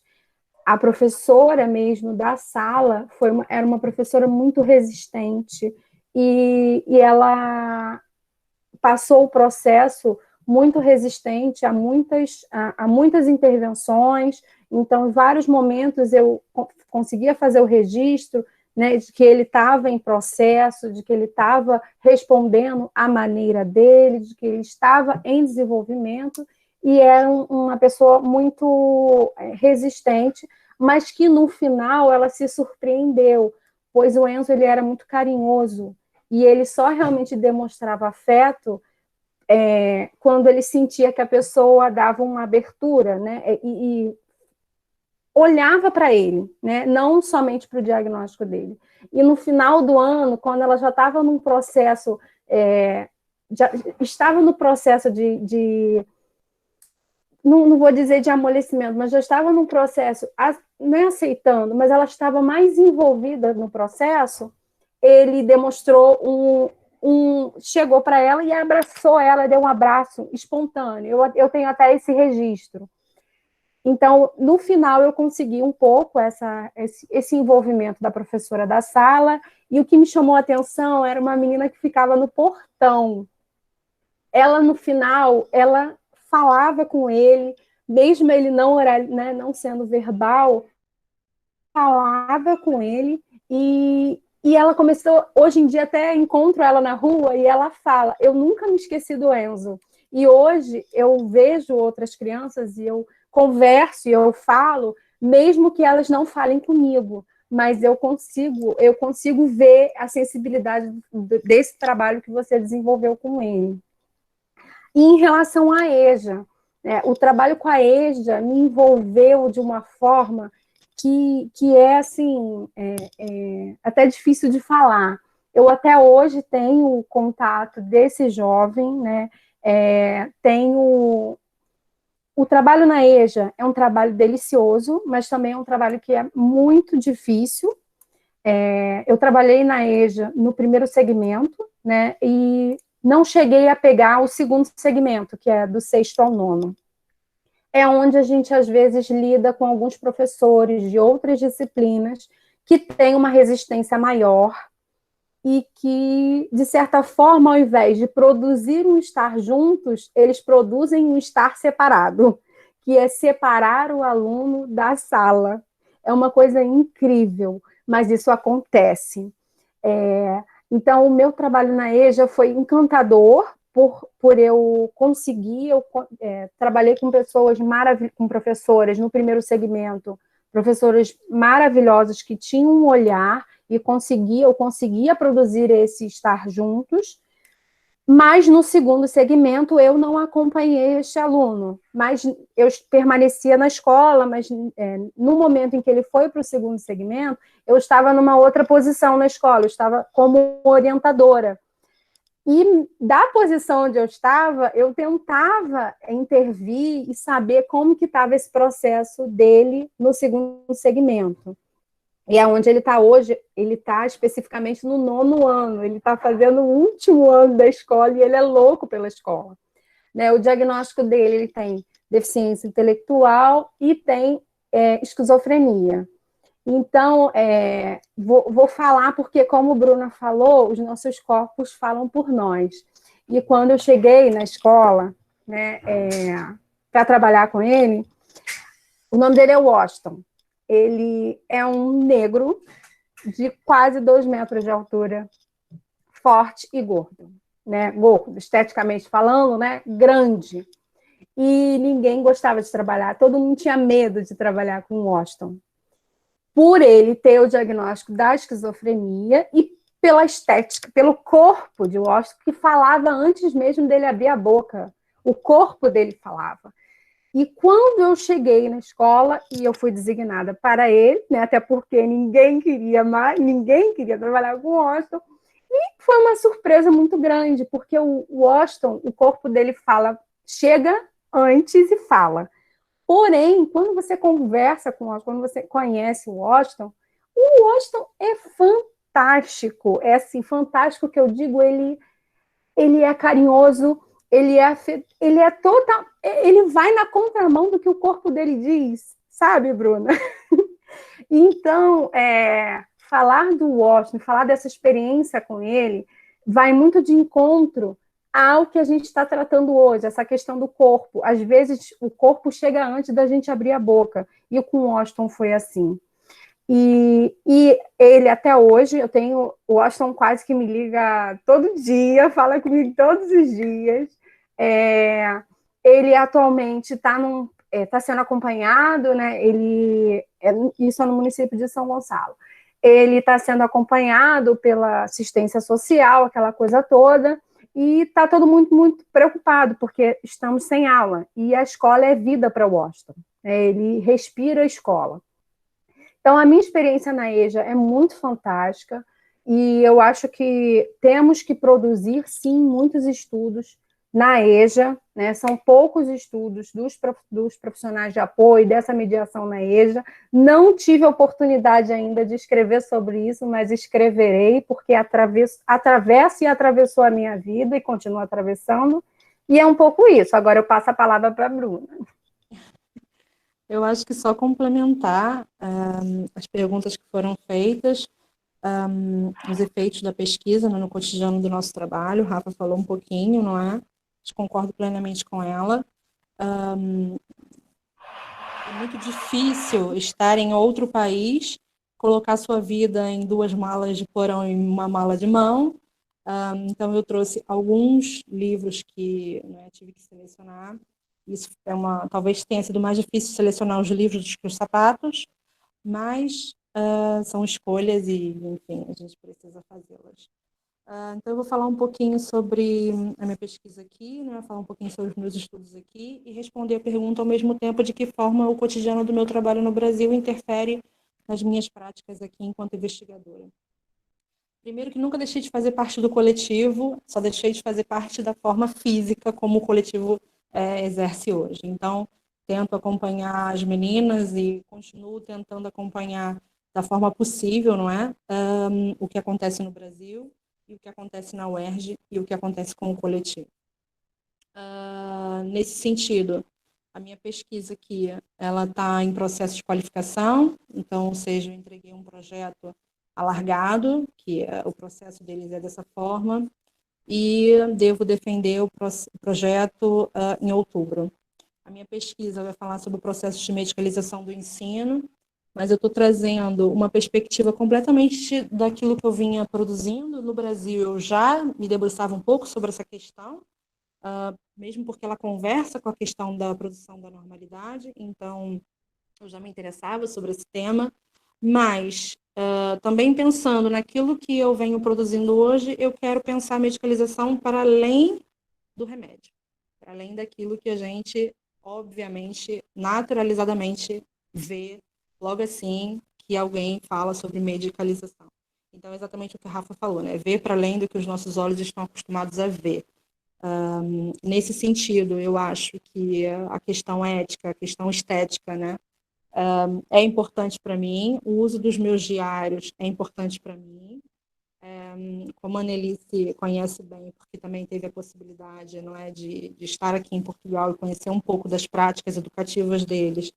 O programa é muito mais duro, é muito mais... Eu conversei também um pouquinho com a Rafa sobre isso. O programa é muito mais rígido no sentido de não pensar a estética e as questões poéticas como uma potência dentro do processo investigativo, então esse é um desafio para mim, mas também reverbera com o que a Rafa falou. Acho que quando a gente tem conhecimento, quando a gente se baseia, isso eu ouvi sempre, desde que comecei no coletivo, que era, não adianta a gente falar e apresentar uma outra estética, apresentar um poema, uma música, sem que a gente consiga dizer o que isso significa dentro da nossa investigação.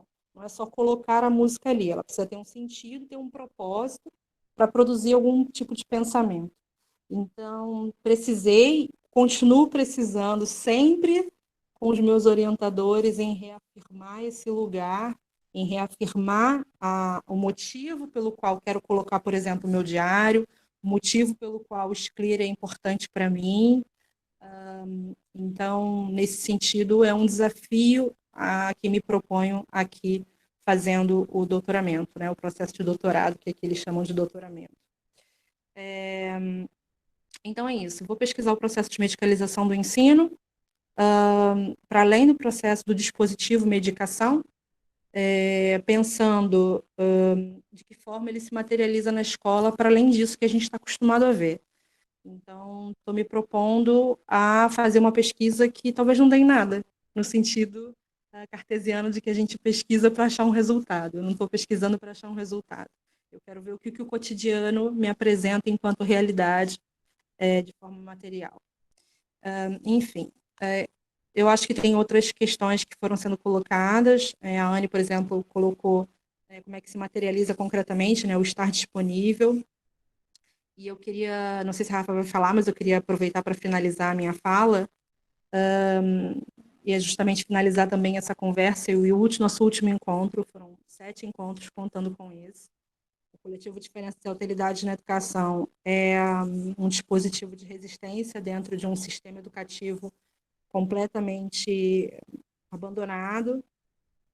As professoras da universidade, em específico da Faculdade de Formação de Professores, são professoras que a todo momento buscam formas, meios, ainda nessa pandemia, com esse curso, por exemplo, também foi uma forma pensada e encontrada para continuar pensando a educação, para continuar pensando a inclusão, e perguntas aqui que foram apresentadas ao longo desses 7 encontros, que dizem respeito ao que a gente vive hoje, são fundamentais para a gente continuar pensando para além desse curso de modalidade virtual.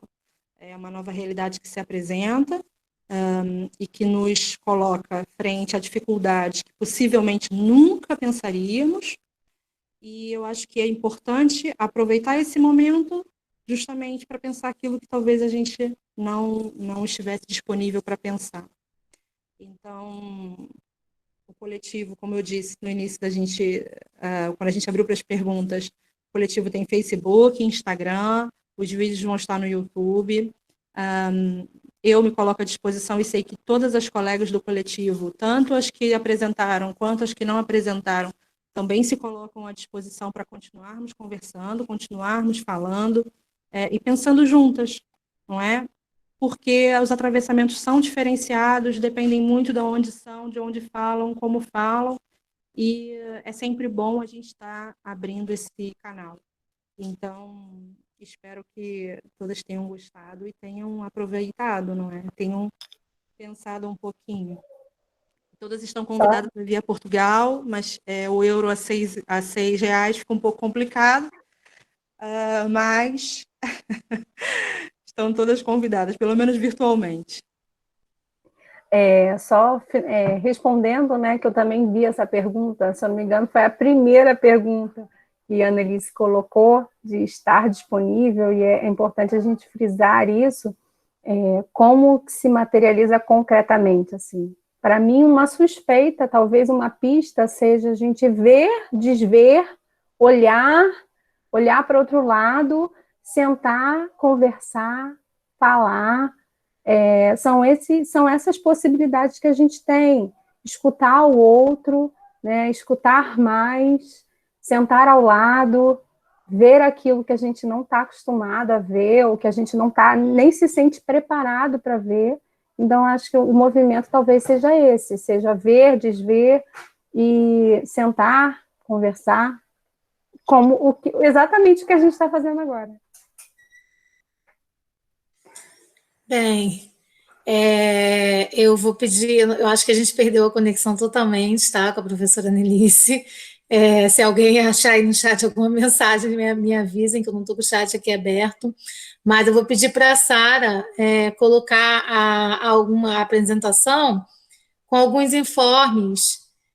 Primeiramente, enquanto ela vai colocando, eu queria agradecer esses 7 encontros, assim, todos que estiveram presentes, as perguntas, entendeu? As problemáticas, os problemas, as conversas. Eu acho que foi muito produtivo, foi muito bom. Os cursos de extensão do coletivo, eu participei de um, inclusive a Bruna, na época, estava organizando, e eu tenho meu caderninho até hoje, com as perguntas que eu fiz, e muitas eu não encontrei resposta até hoje, porque a ideia não era essa, né? Mas eu conversei muito, perguntas que se transformaram em outras perguntas. Você coloca no último para mim, Sara? Então, o movimento é esse mesmo, então eu estou super agradecida, tá? Agradeço em nome de todo o coletivo. E eu vou passar alguns informes.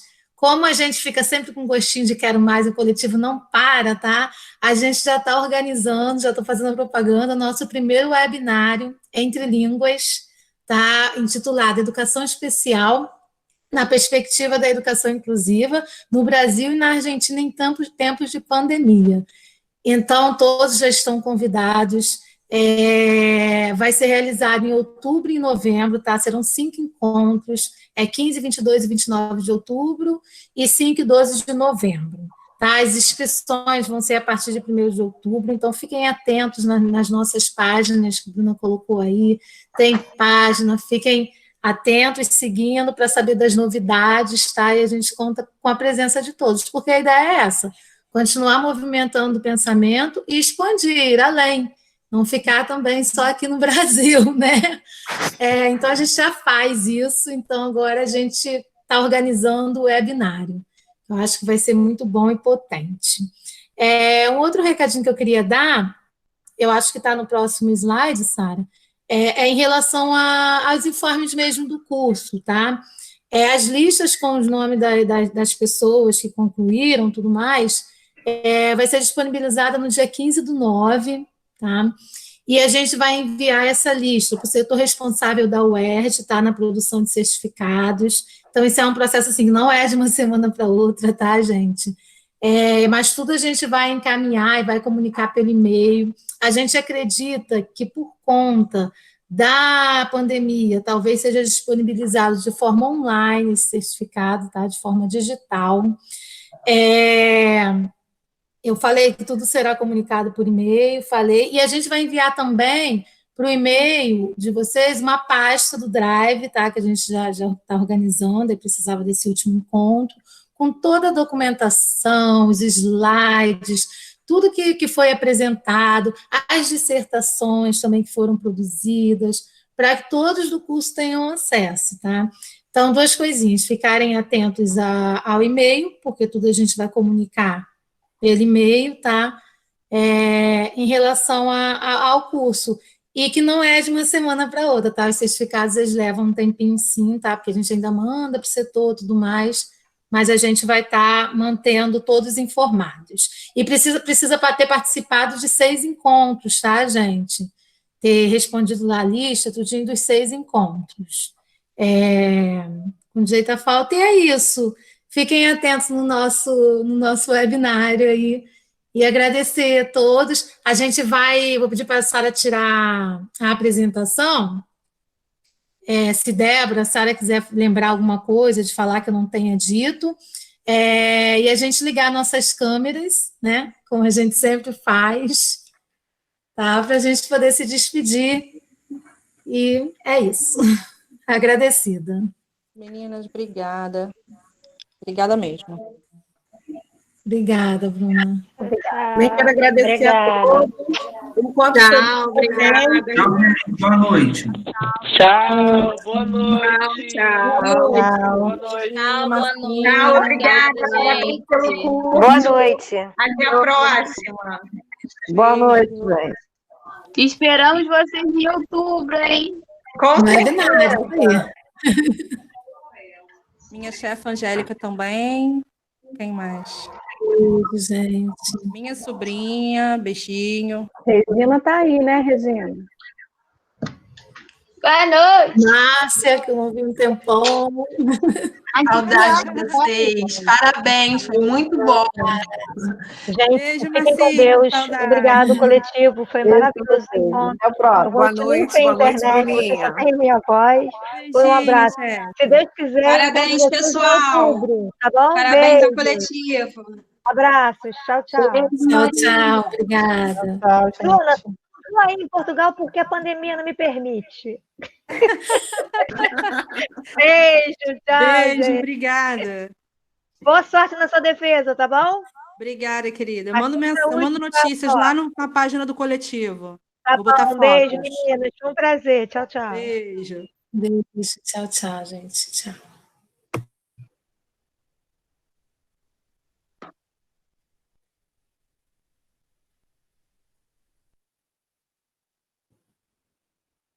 Menininhas, beijos.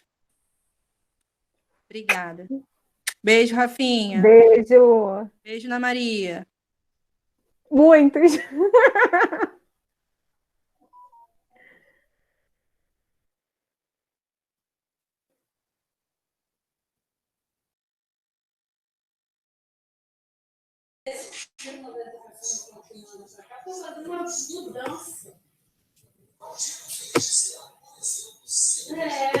UERJ, Faculdade de Formação de Professores da UERJ, Grupo de Pesquisa Vozes da Educação,